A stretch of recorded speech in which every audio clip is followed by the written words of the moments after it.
My name is Sadia Kasimi, and I'm a scholar with a deep interest in Greek and Indian ancient civilizations, particularly the intersections between Greek and Indian music culture, including musical instruments, music, and dance. I completed my bachelor's studies in Greek culture, followed by a master's in museum studies, in the context of which I documented Konstantinos Kalaitzis' great collection of 200 Indian classical, folk, and tribal musical instruments. I am currently a PhD candidate at the Democritus University of Thrace in the Department of History and Ethnology. My research focuses on the soft power of Indian music culture in Greece. It is an incredible privilege to be here today and share my thoughts with all of you. As many of you may already know, Professor Bharat Gupt is a distinguished scholar with a multifaceted expertise.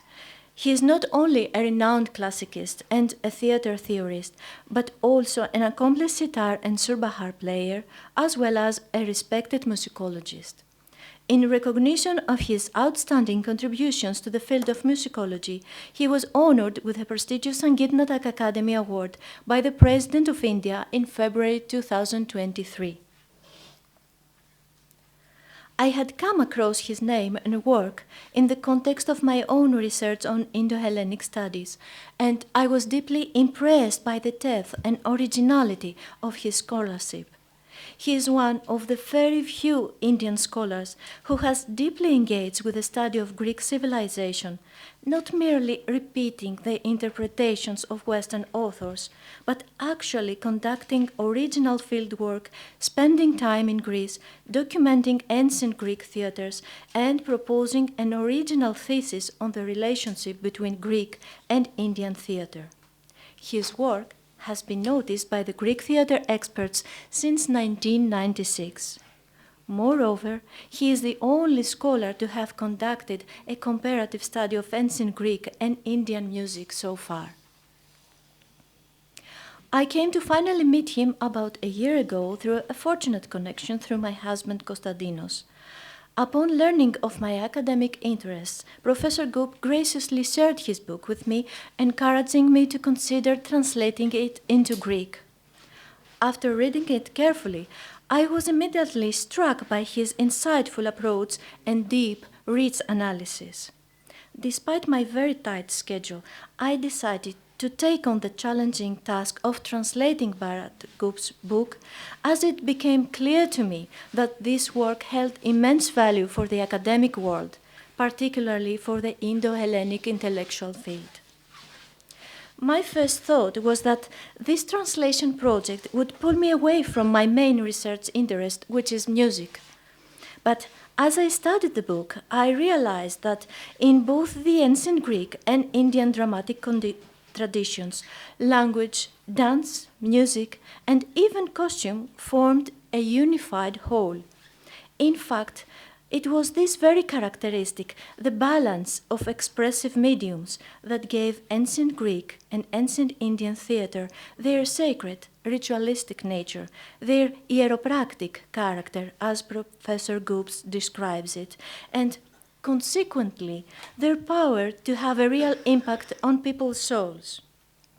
A power that in modern theater and modern art in general has unfortunately been lost. So I came to understand that this work would not only divert me from my research, but would actually enrich and complete it in ways I hadn't thought of. Professor Gupt's book, first published in 1994 and reprinted in 1996 and 2006, is based on his doctoral dissertation. It is divided into 3 parts and 12 chapters.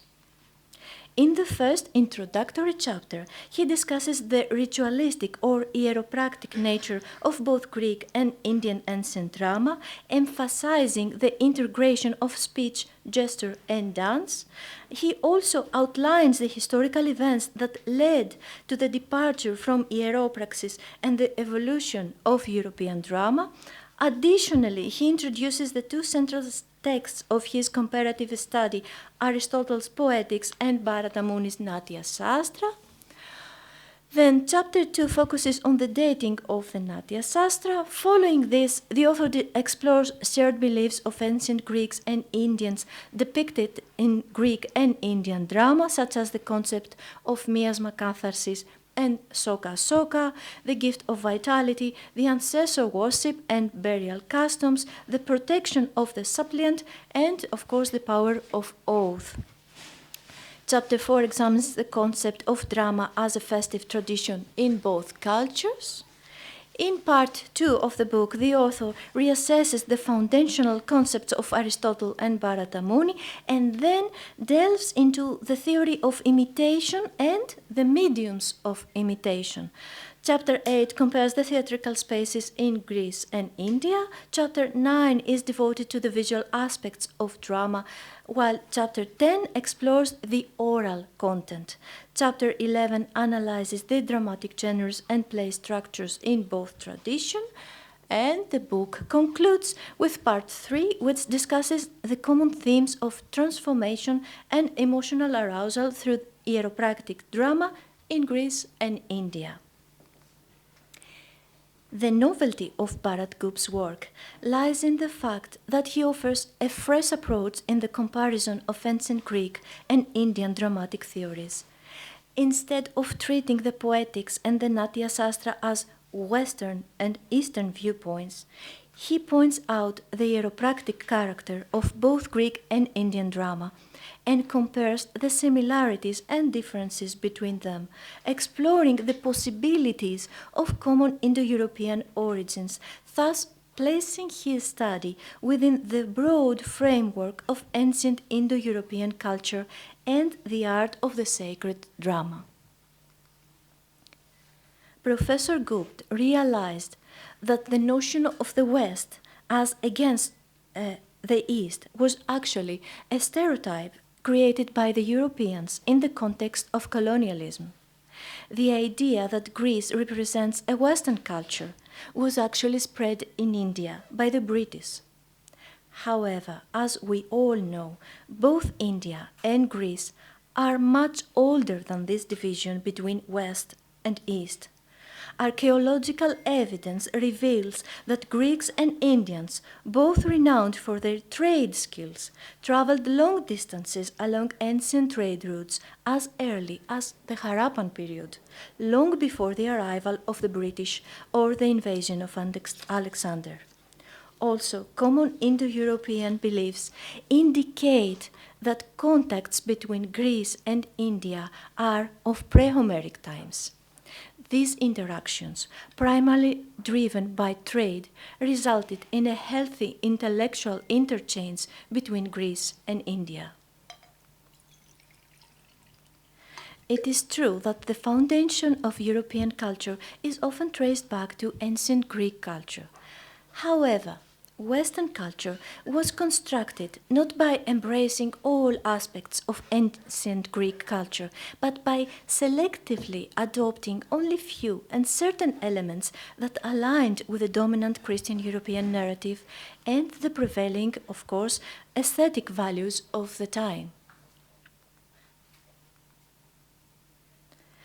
Taking all this into deep consideration, Professor Gupt chose to think independently of Western scholarship, opting to look at Athens directly from Delhi, not via London or Paris, as he aptly puts it. He deliberately refrained from simply repeating the interpretations of Western authors who had studied ancient Greek drama. As a result, he discovered that ancient Greek theater was closer to ancient Indian theater as an ethical and religious act or hieropraxis within the context of the aesthetics of emotional arousal. He viewed Greek and Indian theaters not as separate Western and Eastern, but as parts of the same Indo-European cultural heritage. Moreover, in his book, Professor Gupt goes beyond merely comparing the two dramatic traditions. He also invites us to reimagine the shared intellectual currents that may have flowed between these two great civilizations. As I already mentioned, there are sadly too few comparative studies on Greek and Indian culture, and Bharat Gupt's work is a bright exception. But in my view, this book is important not only because it sheds light on a neglected area of study, but also because it addresses a deeper need of our time. The relationship between Greek and Indian cultures is quite underexplored, and much of the discourse usually focuses on later historical periods, these that began with Alexander and continued through the Bactrian kings in India. Professor Gupt's work, however, takes us back to a much earlier period, beginning with Homeric Greece and comes up to the Athens of Pericles. This earlier period, with its profound cultural exchanges through the ancient and old commercial routes, has been largely overshadowed, and it is crucial to uncover these connections to enrich our understanding of the ancient world. Professor Gupt's work also has the potential to inspire both Greek and Indian modern theatre. Contemporary directors could explore the idea of integrating and equally collaborating the various means of communication in drama, that is, speech, music, and dance. They might also seek to revive or reinvent the hieropraxis of theatre, leading to innovative theatre productions and novel audience experiences.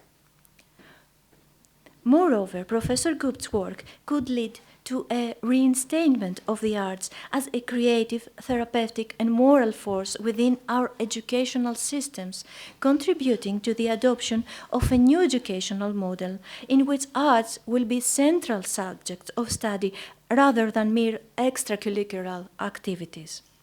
In both ancient Greece and India, we all know that the arts played a major role in education. Music, for example, was one of the main subjects taught to students. Nowadays, though, in both educational systems, the arts have been relegated to an ornamental role. As a matter of fact, in Greek high school, the arts, and specifically the course of music and the course of painting, have been completely abolished. This has happened largely due to the influence of the Western post-Enlightenment education models. Our schools no longer promote art and creativity. In fact, they seem to fear it, prioritizing only the short-term, materially productive goals that their students are expected to achieve. As I mentioned earlier, translating this book into English holds immense value for the academic world, particularly for the Indo-Hellenic intellectual field. I was deeply shocked to learn that this work will be the only scholarly book by a modern Indian academic translated into Greek and published in Greece. The average drama student in Greece has no idea that such a book exists, which is really a pity. It was at the same moment that I also realized that Indian scholars wishing to study Greek culture must know Greek in order to access the majority of the relevant bibliography. If they do not, they will inevitably rely on English bibliography, written by foreign authors, which view Greek culture not through a Greek perspective, but from a Western European one, looking at Athens via London, as Professor Gupt beautifully put it. This realization underscores the need for greater cooperation between Greek and Indian academic communities. We need more translations, more books, more field studies, and student exchanges. We need a chair of Indian studies in Greece. We need to study both of our rich cultures, not through the lens of an exotic comparison between East and West, but through the lens of our centuries-old and far older than Alexander's time friendship. So, it can easily be noticed that this project is not just about translating a book, it's about creating a bridge for greater academic collaboration. It is essential that scholars in Greece and India work more closely together to further explore the rich and complex cultural exchanges that have shaped both of our civilizations. By doing so, we can correct misunderstandings, enrich our shared histories, and lay the foundation for a stronger relationship in the future. We should not fail to mention that such initiatives also strengthen the soft power of both countries. There is also another important dimension to the significance of translating this book into Greek. As you may know, most of the ancient Greek texts, including Aristotle's works, were lost over time, particularly during the 3rd century BC, when Christianity was imposed on the Greeks. It was a dark time, during which temples were destroyed, libraries were burned, the Olympic Games were halted, philosophical schools were closed, and those who wished to maintain the ancient religion were persecuted or murdered. The Poetics itself survives only as fragments, since the original work was lost, with only Aristotle's teaching notes having survived. This has led to a fragmented understanding of ancient Greek culture.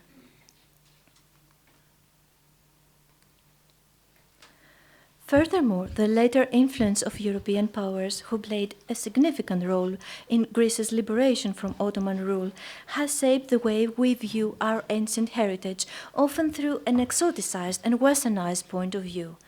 In our efforts to prove that we are the rightful descendants of the ancient Greeks, the founders of European culture who deserved the support of Europeans in our liberation struggle, we had to do so in a way that did not challenge the dominant Christian European narrative. We could admire the ancient Greeks for their language and their philosophy, but not for their religion or their ritualistic practices. Even drama was stripped of its ritualistic essence, ultimately becoming a mere shadow of its original form. Translating Professor Gupt's work into Greek offers us an opportunity to reclaim and reassess our intellectual heritage. It allows us to redefine our identity by embracing the so-called Eastern aspect of our legacy, while fostering a deeper appreciation for the interconnectedness of Greek and Indian traditions. Looking ahead, I hope that this collaboration can be expanded in numerous exciting ways.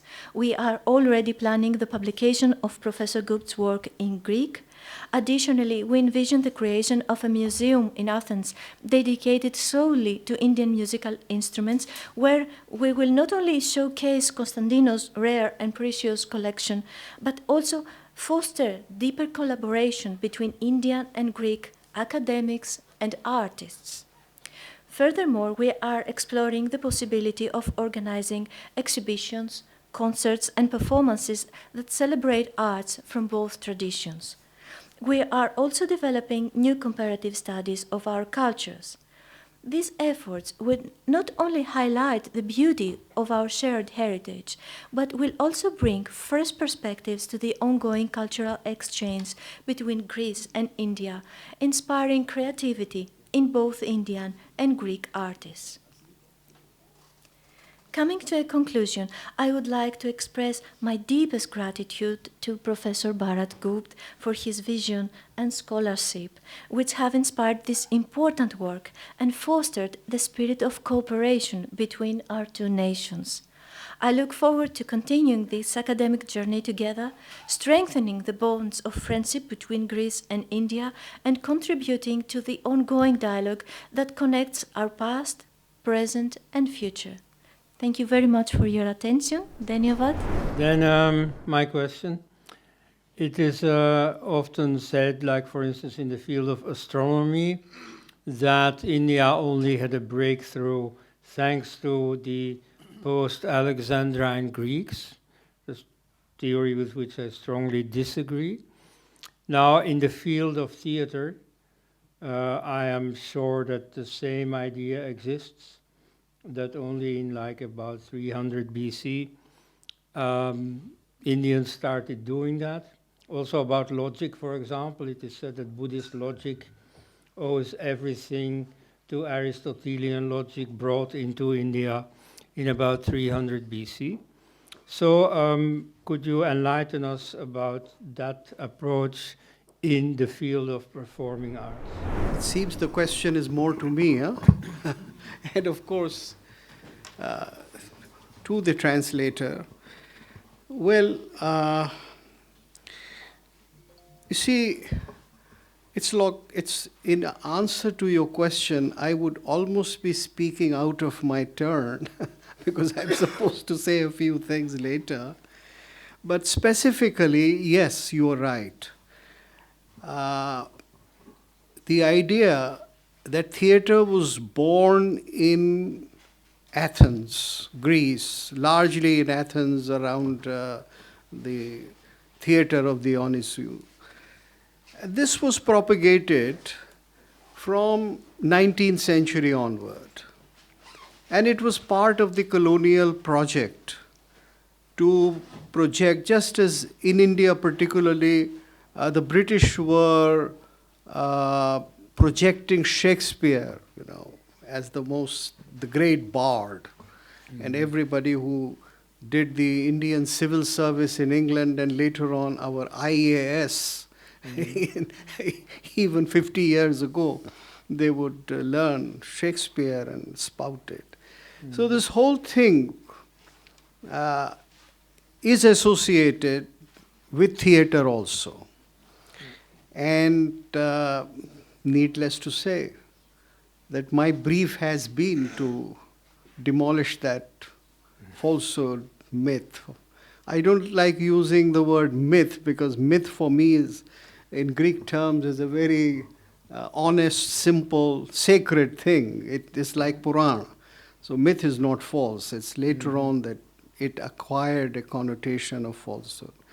So this has been the main idea of my writing this book, or rather exploring. And I took almost about 20 years to, first of all, do the investigation as to what is the truth. Because I was taught, like a good young graduate in New Delhi in the 60s, the usual lesson that theater comes to India from the West. And we had all these French and German scholars in the 19th century who were trying to prove that that Indian classics like Kalidas, etc., were all written under the influence of Menander, or not even the earlier Greek authors, the great Greek authors, playwrights, but later Roman authors. So I went into a very deep exploration and demonstrated that the real act of theater is something different. And the whole history of birth of theater, even in Greece, goes back to the Homeric times. It's not just in 600 BC, but it goes much earlier. And more than that, it reflects a whole different worldview. It reflects an approach to the cosmos, to divinity, to gods, and the relationship of human beings with the gods. And it is an entirely different world from the Renaissance world or the post-Christian world or even the Enlightenment world. And therefore, you have to see theater in the context of that. And there is nothing better than theater which can give you an idea of the Homeric world, or the world which could be, not just the pre-Socratic philosophers, but the very ancient times. And so if you would read the book, then you would find all those things demonstrated and quotations given from old texts and whatever research I did and all what the ancient authors were mentioning about theater, that it was an entirely different thing. And theater, as Greek theater is imagined, even today let us say, at the Royal Academy of Dramatic Arts in London or at New York University, more or less as a precursor of Renaissance drama. But in practice, it was not that. In practice, it was a great amalgam of the power of music, the power of poetry, the power of dance and costume, and your experience of sitting in that amphitheater and seeing the whole world outside, seeing the physical world, the great valley, the skies, so that you could imagine that whatever human beings do is at a very small scale. So it is a great lesson in humility. It is a great lesson in seeing the right place of man, woman, human beings, and not a place of arrogance. So it's an entirely different worldview, and the same worldview is reflected in the Vedic world. And Natya Shastra and the ancient Indian theatre inherits that cosmic worldview. Again, the power of the word, the power of music, the power of gesture, the power of feeling. So all those things are enumerated in this book, and I have not made any hypothetical flight. I have quoted the text. When I say this exists in Greece, then I quote a text. If I say it exists in India, then I quote a text. And the text is not just a dramaturgical text, it is something which was practiced. So either it is a play, or it is a comment of the people who watched theatre at that time. There are many more things in this book. It's actually an investigation to the ancient world. And I still hold, as a classicist, if I may say so, that most of us have now abandoned the project of looking into the real ancient part of Greece or the real ancient part of India. See, and the problems are the same in Greece, and if you would allow me to say so, ma'am, as in India, that we think of the ancient world in very modern or medieval terms. We don't try to see them as they were at that time. So we have many modern theories which we impose and how we analyze, Of course, I'm not talking of the modern American academia, which only sees the world in terms of gender rights and women's rights and social reform, and not just that very, very narrow prism. But even if you go into a broader perspective, we try to impose a whole concept of rationality onto the ancient Greeks, which was not part of their culture.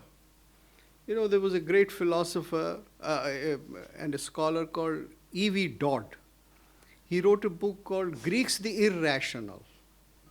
The title of the book is Greeks the Irrational, because the Enlightenment world had been portraying the ancient Greeks as the most rational people. And even today, when you read some very recent thesis produced on ancient Greek drama in American universities, they are always trying to explore, did ancient Greek comedy in special or ancient Greek tragedy promote democracy? Of course, our idea of democracy. Not even the Greek idea of democracy. And Perses, the Perses. This is the fight, the great fight between two cosmos, two worlds. The world of democracy and the other world of the opposite, that he wanted to conquer and saying by the dream that he wants to marry two women. This is what is the concept of marry two women, that he wants to marry Europe, what we call it Greece in these days, with the whole concept of a great idea of democracy, to take it to the West. And the concept also of religion. So if we speak about religion, we should see the whole Greek tragedy from Aeschylus, Sophocles, to Euripides, but there is difference between them, till we arrive to Seneca from the other side of Roman. Yeah. This is other thing. But what we want to show nowadays, it's not American school or French school or British school or Indian school, even if Egyptian school. How everyone that he can understand, and this is our role as academic, to understand the idea of the Greek theater. It is completely different, because this is a base of, if I understand the Greek culture by my concept, this gives some benefits to Greek culture or the Greek theater. If you are like Indian, that you are trying to understand it by your Indian way, this is also good thing and benefit for the Greek theater. But we cannot say that the idea of the Greek theater is just only religious, because you see the relationship between gods and people is a clash, no? Yes, I don't agree with you, but I don't disagree with you. But what I'm trying to say is that for too long we have concentrated on just the material aspect or the political aspect of it. There is a much greater element and a space for the relationship between the human and the divine. Yes. And the fundamental questions, particularly in tragedy, they are related to that. Undoubtedly, as you described, that it's a question of the kinds of democracy or the political power or hegemony or creating one kind of culture as you typified in terms of marrying two women or different things. But then there is a much deeper reality of the values of the ancient world, like the power of the word. I mean, why is it that media became so mad?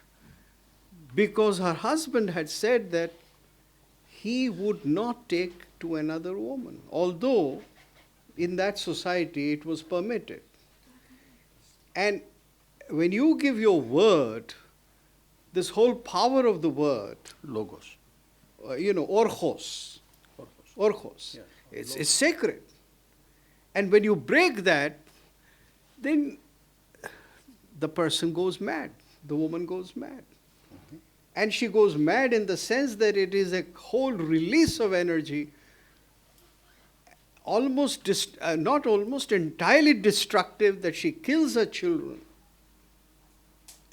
So that aspect of sacredness, that what happens when you break your word, or what happens when you deny refuge to a supplicant. Now, these are very, very different values. What I have tried to do in this book is to portray all those values which existed in the ancient world and which we really do not take into account. For instance, if somebody says that, okay, I am going to be your supplicant and you protect me now and you give your word, then you have to die to defend that person. This is not a modern value. It's not even a medieval value. It's a very special ancient Greek value and an ancient Hindu value. And I have quoted the text. I have quoted the text in Sanskrit, and I have given you the quotations and the accounts in the Greek side. So I wrote this book primarily to give an account of that whole chunk of life and world which we tend to overlook, undoubtedly, as you say. And I'm very glad that Professor Musa, who is a classicist, has joined the discussion today.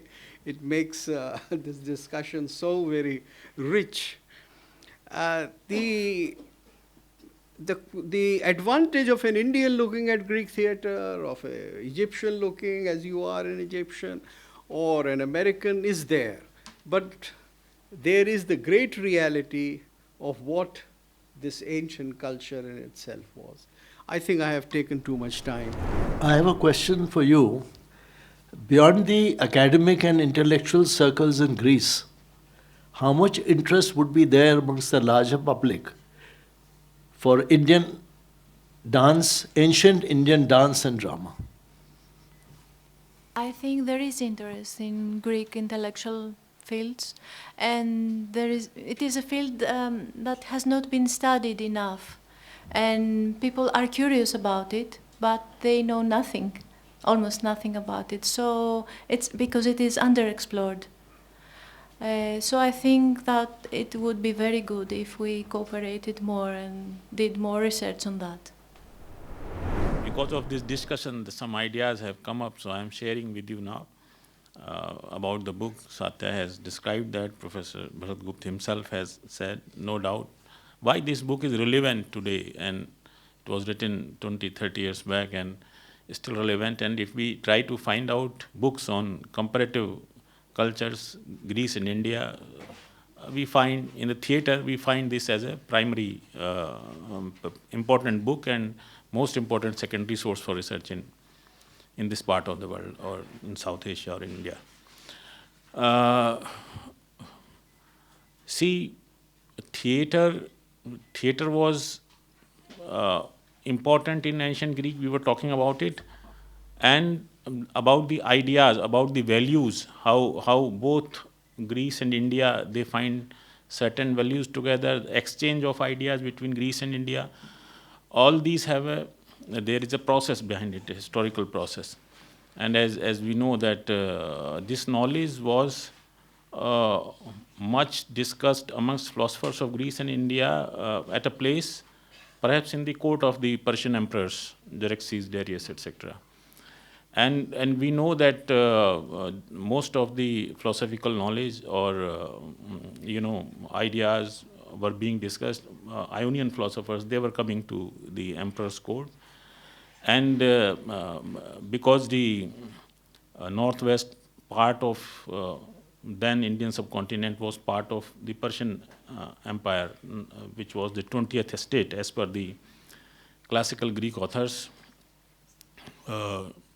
Tatius, especially Tatius, Herodotus, all have written about this on this part, 20th estate, and a lot of gold and money as a revenue was going there in that part, and lot of ideas were also going. Even the Persian medical doctor, Xerxes doctor, was an Indian.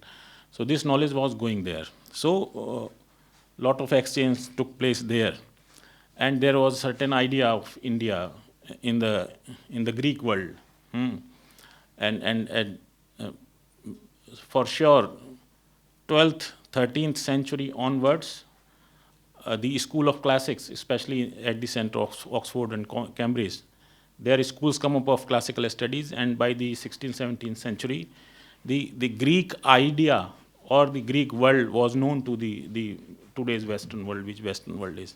And the scholarships in 16th, 17th, 18th, 19th century, they made those idea of India strong in the Western scholarship. And when the East India Company officers came, who were military officers basically, because reading Greek and Latin was most important for the civil servants. I think this was almost 2/3 part of their curriculum in the civil services examination, Indian civil service examination. So they were having a certain idea of this part of the world, India, through the classical knowledge which was available to the Western world after the Renaissance.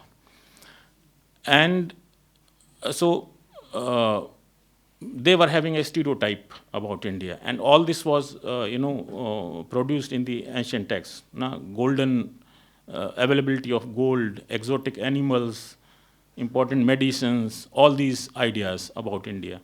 And British officers were having this idea of India through these texts, Greek texts, and they were trying to find out the places, everything. When in that way, India was discovered, and books, as as Jawaharlal Nehru ji wrote, Discovery of India, all that. So a country which was 3,000, 4,000 years old was being discovered. In the same way as America was discovered, or Vasco da Gama discovered India, all those things. So in that sense, this book complete our, clear our thinking or viewpoint about the connections of the two worlds. And theatre also was, important as a social institution in the ancient time. It was not just a entertainment place or expression of arts, etc., but it was a social institution. And we see that the emergence of democracy and polis, in the policies, ancient policies, the democracy was emerging around 600 BC. And we have to see that how world was coming up. If we see if we compare the chronological development or historical processes, we will find that there are certain same type of historical processes were taking place in these two parts. Coming up of police system and the development of Mahajanpadas in India. A lot of research papers have been written that how both places were coming up with same type of institutions and ideas at the same time. New ideas were coming up, a new revolution was taking place in the form of Buddhistic thought process, and same things were happening there. And with coming of Alexander and establishing of 78 Alexandrias, although we have not found those 78 Alexandrias, we know that wherever an excavation takes place, if a theatre is found, it means a Greek city was there. So theatre has also worked as a, I don't know whether I can say it or not, because there may be objections on this, but it was like putting a flag somewhere to show that we have captured this land. So if a theatre is there, Ai-Khanum, as it was excavated and we found theatre, and we see that it means that this was the Greek world. So theatre was social institution. Theatre was, as Sir he explained, that it was how Greeks were seeing the cosmos. One very important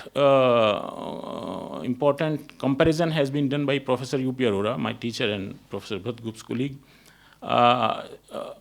He has done a comparison between theatre culture and Kumbh culture of India.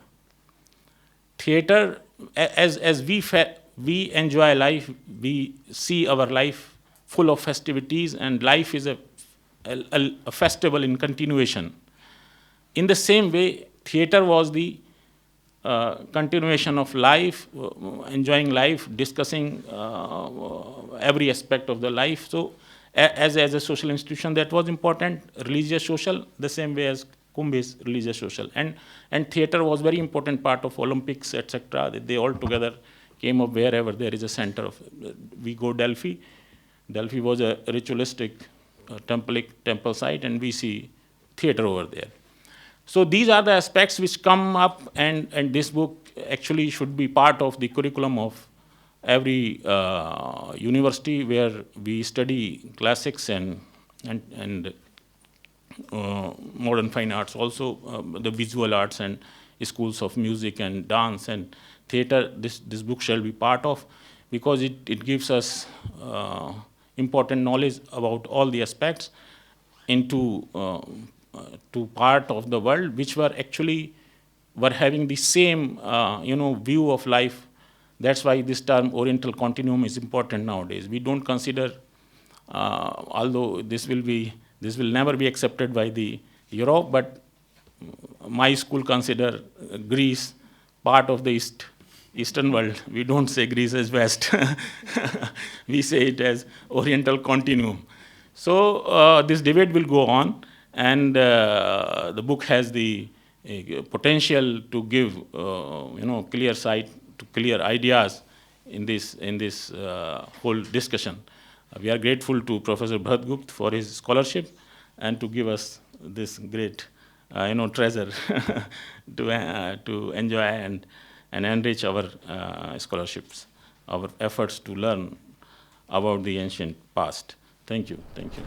Professor Gupt's dedication isn't just academic, it's personal, and it's helped bridge two cultures in ways that are both profound and lasting. I have no doubt there are many more avenues to explore thanks to his tireless work. This endeavor of translating Professor Gupt's book, led by the accomplished Miss Satya Kasimi, embodies the spirit of academic exchange and cross-cultural dialogue between Greece and India. It's an example of how the timeless wisdom of both civilizations can be preserved and made accessible to broader audiences. The work of Ms. Kasimi will bring a new dimension to the appreciation of ancient Greek and Indian dramatic traditions. I would like to express my heartfelt congratulations to Ms. Kasimi for undertaking this task of translating such an important work, connecting the rich traditions of Greece and India, and I'm confident that her translation will inspire a greater appreciation for the literary and dramatic heritage of both countries. Thank you very much. I was very keen that this book gets translated into Greek so that it can be really evaluated by the Greek people. A friend promised it earlier, tried, but then, we have to yield to the will of some higher powers. It didn't happen. Now, she has undertaken the task, and I think she has finished more than half the book. So hopefully next year it would be published, and then within a few months or a year, I would get an assessment from the Greek people, because that is what would matter most to me, because I think they would be the final judge. Of course, many people have read it in English in Greece also in the last so many years, since '94. It's being sold, it was sold till very recently. But, when it goes to the practitioner of theater, and it is read by, let us say, a very mid-career director or an actor, then it's something different. Because eventually we are talking about an art. We are not talking about theories and history and various other things. We are talking about the practice of an art form. So it is really the practitioner who would be able to give the verdict. I'm thankful to you for doing the translation, and I'm waiting for the ultimate result. Thank you. It's extremely difficult for me to chair a session where the discussion is on a book, author of the book is sitting, and I know that the true translators of this book is sitting in this hall. So it is extremely difficult. Yeah. Please mention that he is translating it into Hindi. Yeah. So I'll just introduce Dr. Yogesh Sharma, who is translating the same book into Hindi. This book, Dramatic Concepts, Greek and Indian, a study of the poetics and the Natya Shastra by Professor Bharat Gupt, is thought-provoking work which discusses ancient Greek and Indian dramatic theories, focusing on Aristotle's Poetics and Bharat Muni's Natya Shastra.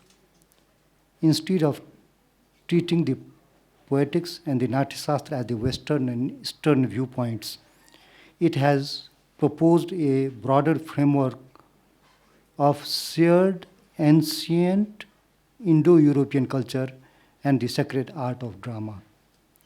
The book's central argument that Greek and Indian theatre shares a common origin in hero's praxis is a compelling and original perspective of the author. It has key concepts like anukaran, dharmi, abhinay, itivrit, mimesis, muthos, melopoa, catharsis, and rasa, etc., from the Aristotle's Poetics and Bharat Muni's Natya Shastra, highlighting their similarities and differences and unique characteristics. As already discussed and explained, that the book has 3 separate sections discussing on ancient drama as hieropraxis, concepts and techniques, and transformation and emotional arousal. I'll not go into the details of these, as it has already been explained to all of you.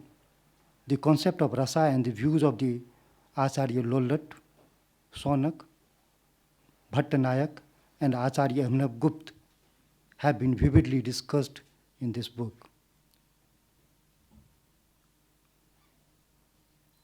Most of you may be aware that the Indira Gandhi National Centre for the Arts works and presents its research in its totality, integrating all the different forms of arts together.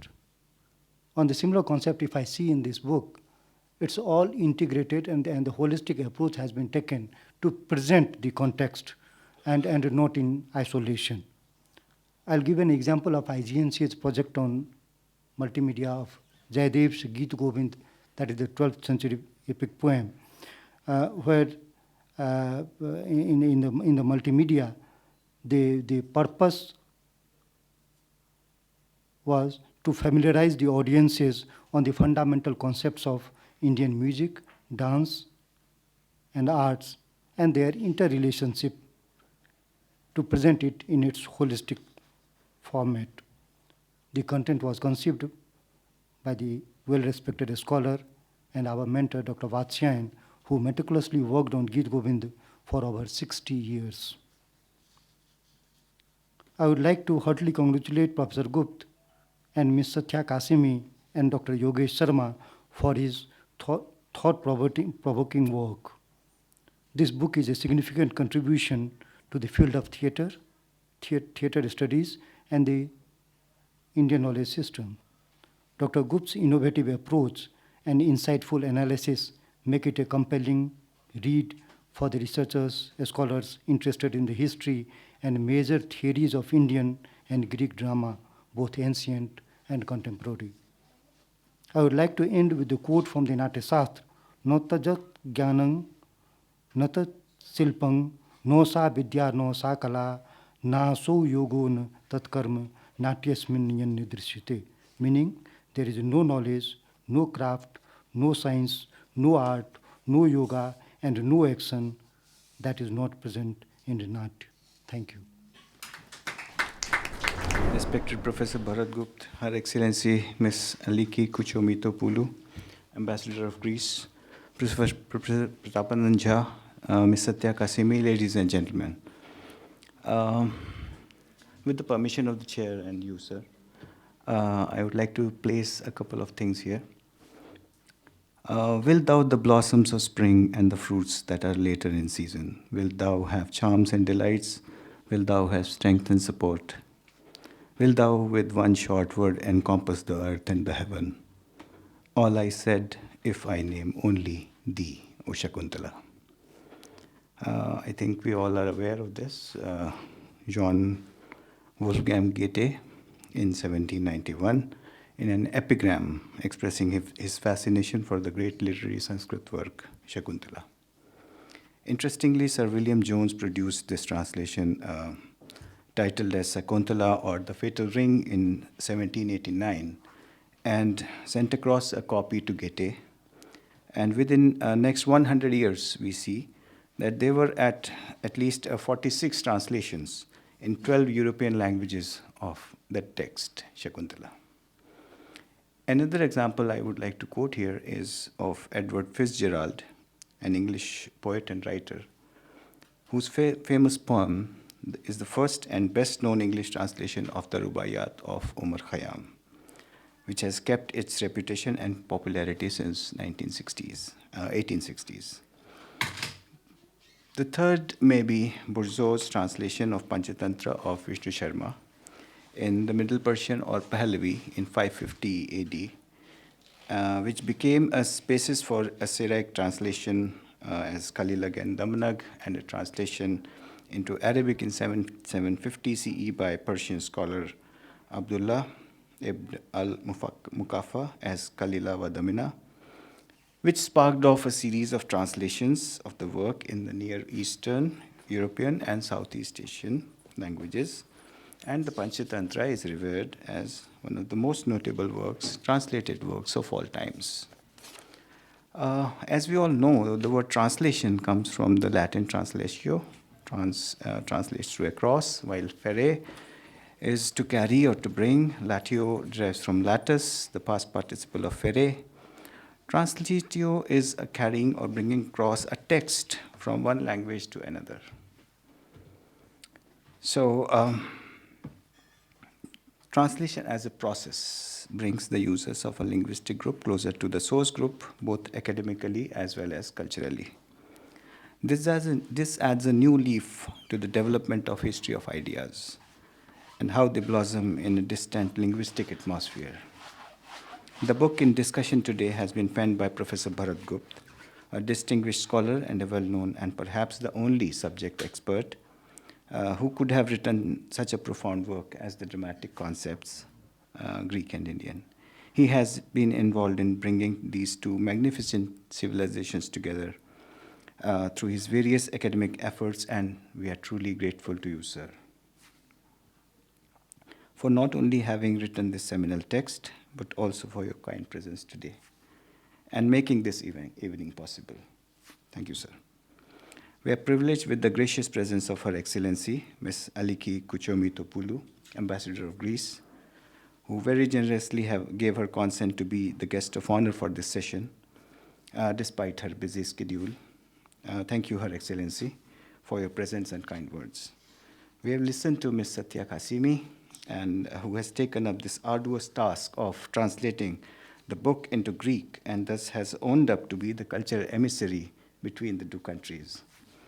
We have been delighted to have listened to her as she talked about her journey with the book, and we are grateful to you, Ms. Satya, for being with us today and for illuminating us about your endeavor.